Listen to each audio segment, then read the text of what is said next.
IGC,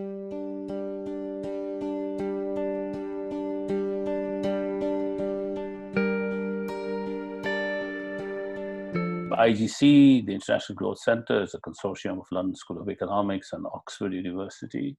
It is funded by DFID UK, and the idea is to promote top-notch research on issues of development across the globe. There are programs in 12 countries, including Pakistan. This first webinar of a two-part series that will be on taxation for growth in KP. This discussion will especially focus on the sales tax on services, and we have an excellent panel to highlight international best practices, cross-country learnings, as well as local provincial learnings that can potentially help find solutions to the challenges of implementing such a tax. Provincial taxation is critical.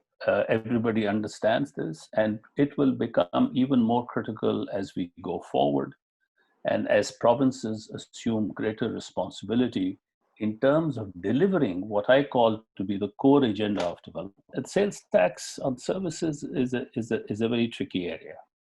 Normally, you devolve the less complex taxes to the provinces. In Pakistan, when services were devolved to the subnational level, it was considered that services would be relatively simple services like barber shops, restaurants, etc. But because now services have assumed this other dimension, it makes it a very complex tax. It's very important for provincial taxes to keep in mind the incidence issue, as the tax on services should not end up as an income tax. It is at the end of the day to be passed on to the consumers, and we must make sure that our tax structures do that. And there is the important equity dimension as well. We must make sure that it's not the poorest who end up paying a large proportion of this tax. And I think this is where lessons of experience from Punjab, lessons of experience, international lessons of experience are going to be so important. SEED, Sustainable Energy and Economic Development, is a DFID-funded program. And under the first component of the program, DFID is working very closely with government of Khyber Pakhtunkhwa. And the aim of this component is to help the province generate more public and private investments, making sure that these investments are effective, and particularly the public investments are also more efficient. And of course, we are working closely with the finance department, with KPRA, with the tax authorities, with planning and development department, and a number of line departments. And the program has just started and will go on for the next 6 years. Sales tax on services, which of course forms the cornerstone of KP government's own revenue regime and its revenue collection. Sales tax on services is perhaps the most complex tax, but it's assigned to that tier of the government which probably has minimal capacity. A consequence of this fact is that traditionally provinces have relied more on private sector capacity. So we can see that sales tax on services generated from telcos takes a larger share because these are well-structured large corporates. It's easy to collect tax from them. But that also means that some of the more difficult areas, which have a lot of revenue potential like transport, travel, wholesale and retail trade, have somehow been not as big a claimant in the local revenue generation. So I think that is something I would just like to park. And I think SEED would very much like to help government of KP in moving ahead in these areas. We really hope that DFID, through programs like SEED, and there's another program, Subnational Governance, are able to help government of KP navigating through these challenges and creating that fine balance where they are creating more revenues and making that fiscal space available for development, but at the same time, also letting private businesses breathe and operate. Typically at the subnational level, we have, it's the sales tax on goods, which is assigned to the provinces because it is relatively easier to implement. But in the way our own tax legislation has developed, we have kept sales tax on goods at the central level, but we have given the sales tax on services, which was fine as long as services were simple, barber shops, restaurants. But now we have financial services, or banks are involved, we have telecom services. These are complex services at the national level. Up to 1990, sales tax in Pakistan was still a very unimportant and minor tax. But in 1990, we went for a major reform, and we decided to organize it along VAT lines and decided to make it into a VAT. And because the government could not afford to impose a new tax in one go, so this implementation was kind of staggered into phases. So the tax was started with a very narrow base, and then this base was expanded sequentially over time, especially between 1996 and 1999, this base was expanded rapidly. And by 1999, so this tax had been expanded to all areas of economic activity in Pakistan, so other than services. Services was the last frontier, and the difficulty was that I already explained, that the power to levy sales tax on supply of services was a provincial power. The federal government could not do it on their own. So what they did was they got all the provinces together, and these provinces, they issued these, they imposed the sales tax on services, a provincial sales tax, but they delegated the authority to collect this tax to the federal government and FBR. Just after 2000, so we had something like a textbook VAT in Pakistan, in the sense that we have a broad-based consumption tax, which covered all areas of economic activity, and only one revenue authority was responsible to administer it. So this changed again with the 7th NFC vote in 2010, when the power to administer sales tax on services was again devolved to provinces. VAT in Pakistan has a fragmented base. Fragmented base in the sense that the part on goods is a federal sales tax and it is administered by FBR, and the part on services is a provincial tax which is administered by provincial revenue authorities. Classifying transactions cleanly into whether they are transaction of involving supply of goods or supply of excises or supply of services is not always easy. So there is always a line drawing problem. Production efficiency is the idea that the tax should not interfere in the production decision of a firm. So one of the key reasons that VAT is such a popular tax is because it preserves production efficiency. And it does so by allowing full adjustment of tax paid on inputs acquired by a firm. So this full input tax adjustment, full adjustment of tax paid on intermediates and raw materials make VAT a production efficient tax.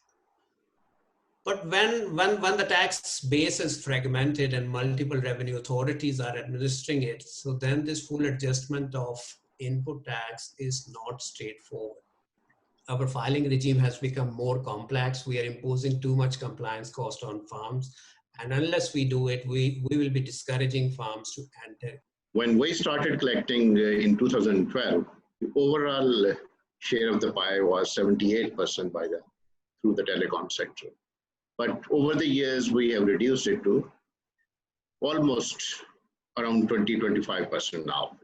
And there was a great setback as well through the Supreme Court decision in year 2018, when the telecom service tax was altogether suspended. So for the last couple of years, we are not getting our due share from that sector. And moving further, when we see the overall GDP growth patterns in our country, transport and storage is a big sector, and we are not been able to cap that very opportunity. And then there are some other, there's probably the housing sector and the government spending on the government provision of the government sector sectors.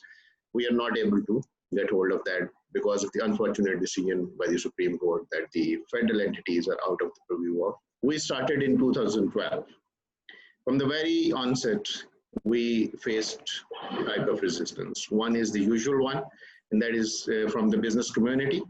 And the other one, the unusual one, and that is from the FBR. We started from FBR's borrowed force, and still we are banking heavily on the borrowed force from FBR. Those are placed at the strategic level. But let it be very clear, and I'm candid enough in admitting that they have supported us in a very crucial phase of our existence through a consolidation stage.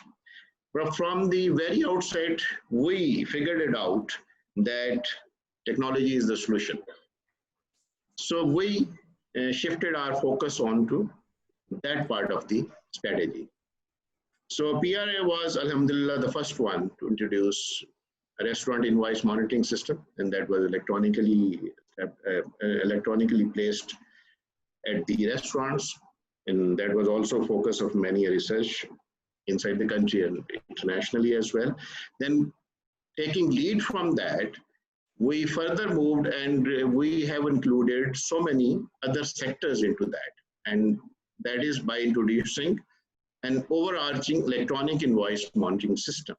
From this year onward, and this I think is futuristic, and in the presence of the COVID-19's problems, in order to overcome those problems, we have introduced that there should be no contact between the taxpayer and the tax collector, and audit should be done through a faceless audit scheme, which is electronically compatible, and everything will be done electronically.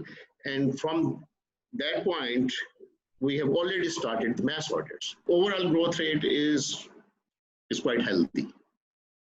But for the last couple of years, we are going down mainly because of our inability to get the proper share of the telecom sector tax. As always, when we're thinking about the design of taxes, we face this big trade-off between trying to make taxes equitable to make sure that people are paying their fair shares, and the efficiency consequences of taxes, that they don't sort of diminish the overall size of the economic pie too much. And so when we think about sales taxes, we usually have these two thoughts in mind in terms of equity. One, that poor households tend to consume a greater share of their income. And so this raises the issue that sales taxes are often considered regressive. And the second one is that poor and rich households consume very different baskets of goods. And so you might think that it's a good idea then to have lower rates on the goods that are overwhelmingly consumed by poor households and higher rates on luxury goods. On the efficiency side, there's some sort of foundational theoretical work showing that it's more efficient to do redistribution from rich to poor households through income taxes and income transfers. And the sort of underappreciated link between the design of the tax and the enforceability of the tax is that if you start playing around with different rates on different types of goods, that creates new things that the tax authority has to verify.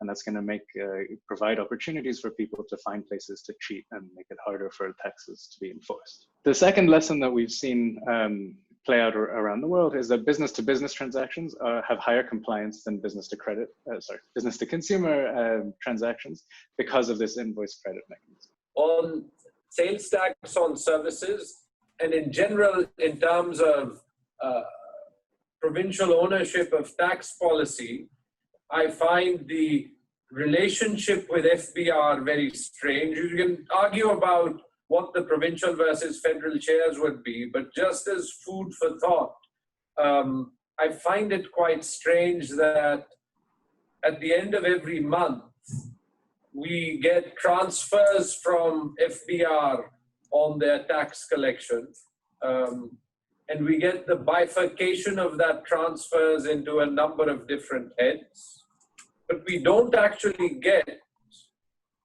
the associated FBR collection. So I typically have no way of knowing what I'm actually being paid against. And it feels like an incredibly unnecessary obfuscation of information that should be available to all.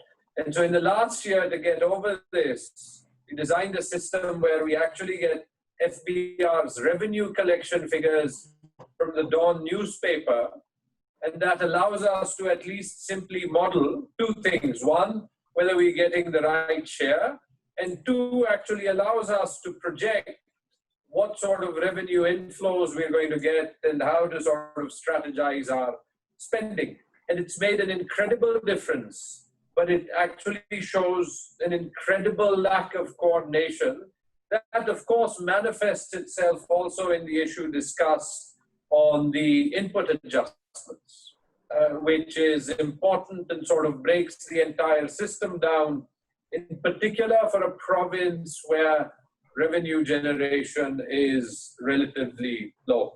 In putting all of that together, obviously the fiscal pressures are going to be with us this year, possibly next year as well. So the need for continuous stimulus is a short-term urgent priority, and what KP has done has shown commendable ambition on tax policy. So as well as meeting the challenge of taxes and thinking about these taxes for paying for services, the other side of the question is viewing tax policy as a source of growth. So the questions, and perhaps these are in the question box, I haven't looked at them. How can we structure taxes to boost trade? How can tax policy drive growth in the services sector? How can tax policy help address low productivity and misallocation of resources, and also unleash economic activity? I think these are really important questions to answer.